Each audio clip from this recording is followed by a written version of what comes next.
এই দুনিয়াটাই হচ্ছে মিছে মায়াজাল। মুহূর্তের হাসি কান্নায় পরিণত হয়ে যেতে পারে।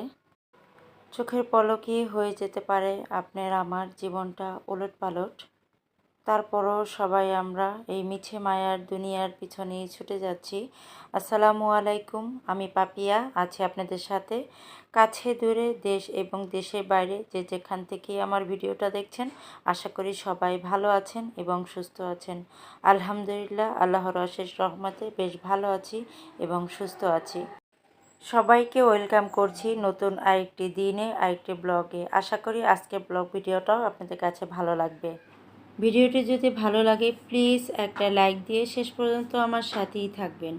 আপনি যদি আমার চ্যানেলে নতুন ভিজিট করে থাকেন, ভিডিও দেখার পরে কোথাও কোনো অংশ যদি একটুও ভালো লাগে, পরবর্তীতে দেখার ইচ্ছে থাকে, চাইলে আমার চ্যানেলটি সাবস্ক্রাইব করে আমার পাশেই থেকে যেতে পারেন।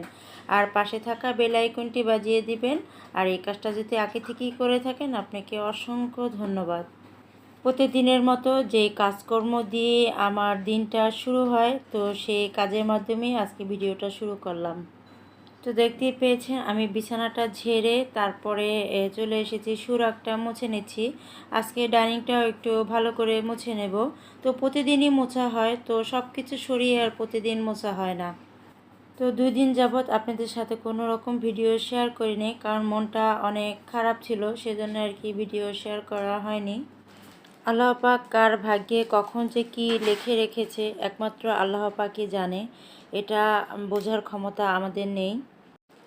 আজ হয়তো দিনটা আমি হাসি খুশি ভাবি পার করে দিচ্ছি, কাল হয়তো সেই হাসিটাই আমার কান্নার কারণ হয়ে দাঁড়াতে পারে। মুহূর্তে আমার জীবন থেকে হাসিটাই কিংবা চলে যেতে পারে। তো এরকমেরই কিছু একটা হয়েছে, সেজন্যই মনটা অনেক খারাপ। ভাবলাম যে আমার আপুদের সাথেও এই কষ্টটা একটু শেয়ার করি। সারাটা দিন ভালোই কেটেছে, হঠাৎ করে যে এরকম একটা খবর শুনবো সেজন্যে খুবই খারাপ লাগছে।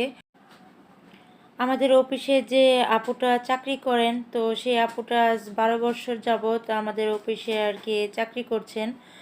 তো হঠাৎ করে আর কি সেই আপুটার হাজব্যান্ড আর কি সকালে অসুস্থ হয়ে যায়, স্ট্রোক করেছে আর সাথে সাথেই আর কি মারা গেছে। সকাল সকালে আপনাদের ভাইয়ের কাছে ফোন দেয় আপু ছুটির জন্য, যে ভাই আমার ছুটি লাগবে। তার হাজব্যান্ড আর কি কুমিল্লায় অসুস্থ হয়ে পড়েছে, ওইখানকার লোকই তাকে ফোন দিয়ে আর কি বলেছে, তো সে ছুটি চেয়েছে। তখন আর কি আপনাদের ভাইয়া বলল ঠিক আছে আপনি চলে যান।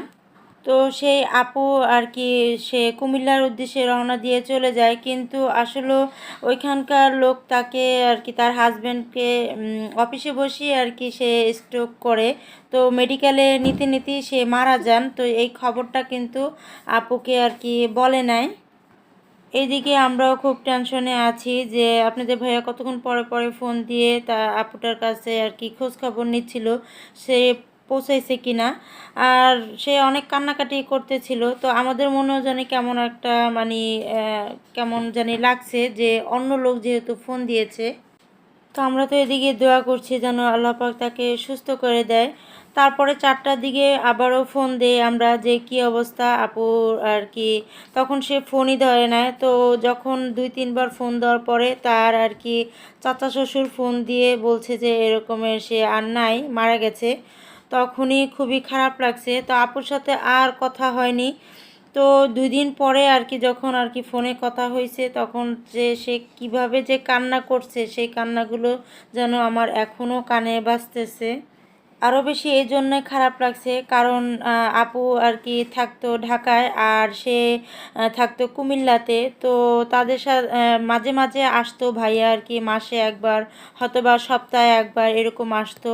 তো শেষ মুহূর্তে মনে হয় রাতে নাকি ওনার সাথে একবার কথা হয়েছিল, তারপরে আর কথা হয়নি। তো এটাই কিন্তু সবচেয়ে কষ্টের কারণ যে শেষ মুহূর্তে তার সাথে কোনো কথাও হয়নি কিংবা কিছু বলেও যেতে পারে নাই। তো আর শেষ দেখাটা দেখতেও পারে নাই। তো এইটা কিন্তু তার মনে আজীবনই একটা কষ্টের কারণ হয়েই থাকবে। তো আপনারা সবাই ভাইয়াটার জন্য দোয়া করবেন যেন আল্লাহ পাক তাকে জান্নাতবাসী করুক, আর আপু আর আপুর ছেলেটাকে যেন মন স্থির করে দেন আল্লাহ। খুবই খারাপ লাগছে, কারণ এই আপুর সাথে 12টা বছর ধরে আমাদের ভালো একটা সম্পর্ক আছে। তো সেজন্যই খুব খারাপ লাগছে দেখে আপনাদের সাথে শেয়ার করলাম। আসলে এই মিছে দুনিয়ার পিছনেই আমরা ছুটি, কখন যে কার সাথে কী হয়ে যাবে কেউই কিন্তু আমরা জানি না। হাজব্যান্ড হচ্ছে এমন একজন ব্যক্তি যে মাথার উপর ছাদের মতো, আর সেই ছাদটায় যদি না থাকে। যাই হোক, অনেক কথা বলেছি আবেগে, তো কেউ কিছু মনে করবেন না প্লিজ। তো এইদিকে আপনাদের সাথে কথা বলতে বলতে আমি কিন্তু বেগুনটা কেটে নিয়েছি। তো দেখেন উপরে ফিটফাট এমন একটা আছে না কথা। তো বেগুনটার অবস্থা হয়েছে এই যে বেগুনটা উপর দিয়ে কত সুন্দর, আর ভিতরে দেখতেই পাচ্ছেন যে পোকা হয়েছে। তো আমি অর্ধেকটা কেটে তারপরে ফেলে দিয়েছি।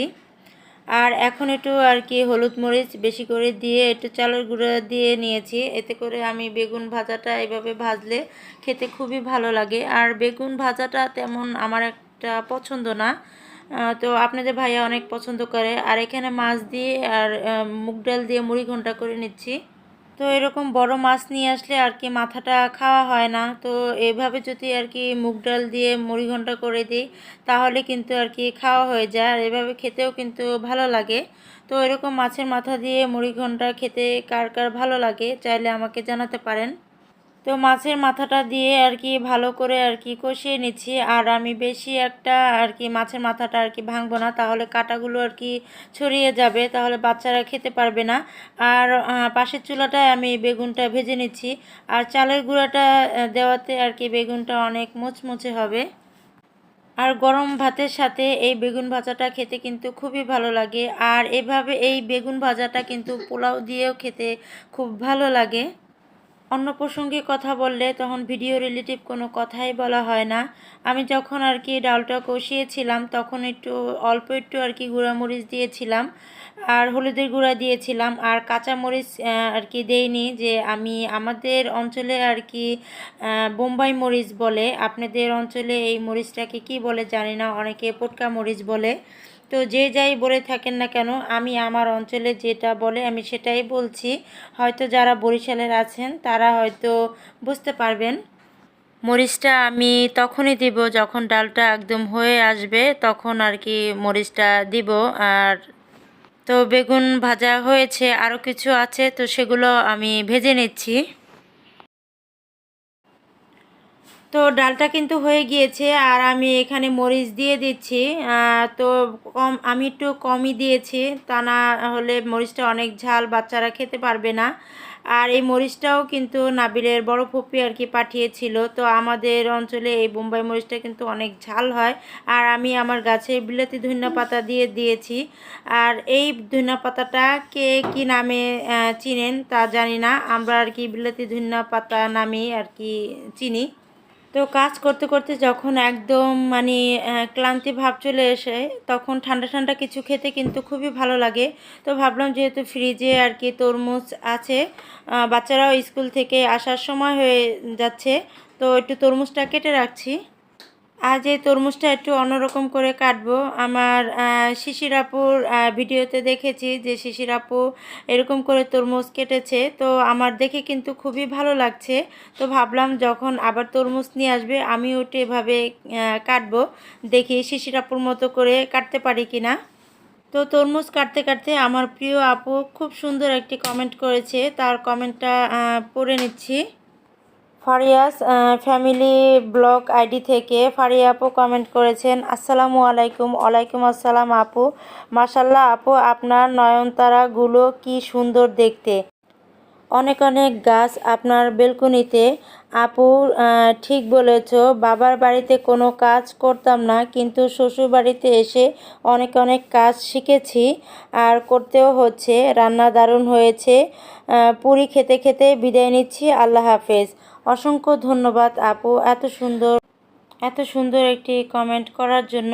তো এই যে তরমুজ কাটা হয়ে গিয়েছে, তো তরমুজটা এভাবে কাটাতে সুবিধা যে নিচে ধরে আর কি খাওয়া যায়। তো আমার কাছে কিন্তু এই তরমুজ কাটাটা দেখে ভালো লাগলো, তাই আজকে আমিও এভাবে তরমুজ কাটাটা আর কি ট্রাই করলাম। তো এখন বাচ্চারাও কিন্তু স্কুল থেকে চলে এসেছে, আর সবাই মিলে এখন আর কি তরমুজটা খাবো।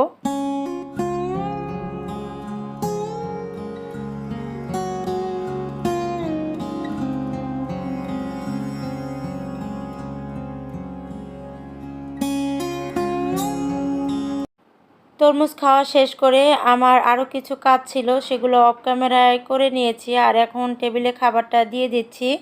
তো আজকে দুপুরে আমাদের সিম্পল খাবার, তো মাছের মাথা দিয়ে মুড়িঘণ্টা আর বেগুন ভাজা। তো এখন আমি ফ্রিজ থেকে আর কি একটু ঠান্ডা পানি নামিয়ে নিচ্ছি। যখন পানিটা খাবো তখন একটু ঠান্ডাটা কম লাগবে। তো সব কিছু আর কি গুছ করে এখন আমি আর কি গোসলে যাব, নাফিসকে গোসল করিয়ে দিব। তো আগে থেকে সব কিছু রেডি করে রাখলাম। নাবিলকেও আমি খাবারটা আর কি দিয়ে দেব, কারণ ওর কোচিং আছে 2টা বাজে, তো খেয়ে আর কি কোচিংয়ে যাবে। মুগ ডালটা কিন্তু দারুণ হয়েছিল। আর এই মুহূর্তে একটা ফোন এসেছে, আমার একটা পার্সেল আসার কথা। তো ভাইয়াটাকে আমি একটু পরে আসতে বলছি, তো সে বলল যে ঠিক আছে আমি বিকালে আসি। তো বিকালে আসছে, আর এখন আপনাদের ভাইয়া আর কি খুলে চেক করে নিচ্ছে যে সব কিছু ঠিক আছে কি না।